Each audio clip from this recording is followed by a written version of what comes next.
Hello, I'm Kim Gleichauf.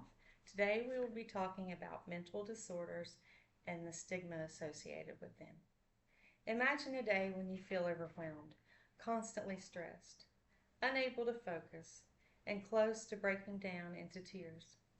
This is the reality for many people living with mental health disorders.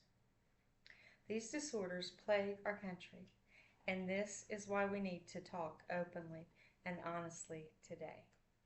Let's begin a movement of change and healing in our land.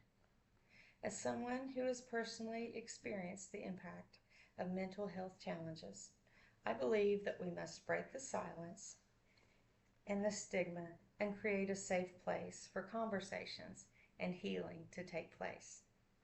Today, we will explore how mental health impacts physical health, the increase in mental health awareness that will help reduce the stigma associated with it, and the importance of focusing on patient well-being.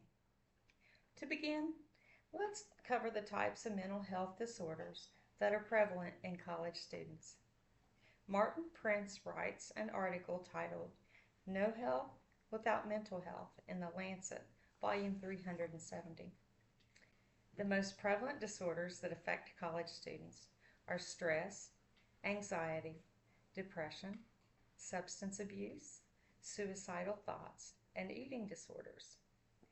Mental disorders increase the risk of communicable and non-communicable diseases and contribute to unintentional and intentional injury. Let's go over how to increase awareness of mental health and how to reduce the stigma associated with it.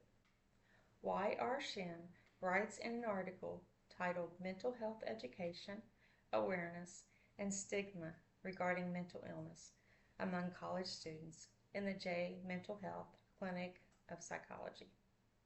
About 14% of the global burden of disease has been attributed to the neuropsychiatric disorders, mostly due to chronically disabling nature of depression and other common mental disorders such as alcohol abuse and substance abuse disorders and psychosis. Findings have revealed a significant difference in beliefs and awareness about mental health and a decrease in stigma after students have completed courses in mental health. The students believe mental health is more curable and less embarrassing after taking the courses. Providing students with mental education and training enabled the students to learn and understand issues with mental illness. As C.R. Cloninger writes in 2006 in an article entitled The Science of Well-Being, an Integrated Approach to Mental Health and Its Disorders in World Psychiatry.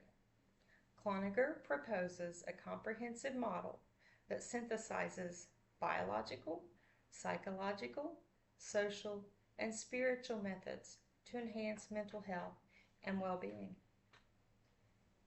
These are 3 character traits called self-directedness, through calmness, accepting limitations, and releasing fears and conflict.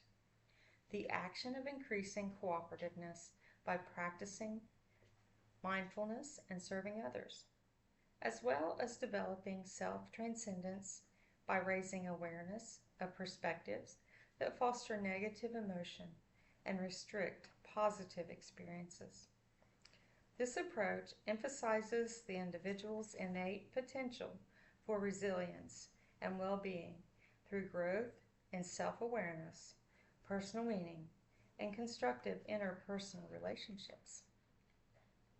In conclusion, I will review the main points of my speech.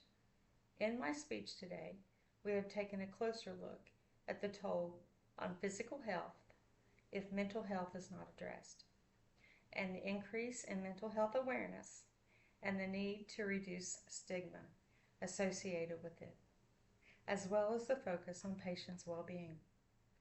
Hopefully, this has increased your knowledge of the types of neuropsychiatric disorders and the importance of mental health knowledge associated with health classes being taken as well as your understanding of the important intervention developing positive emotions and character traits that make a difference in a person's well-being. Thank you for your time and attention. I'll turn this around.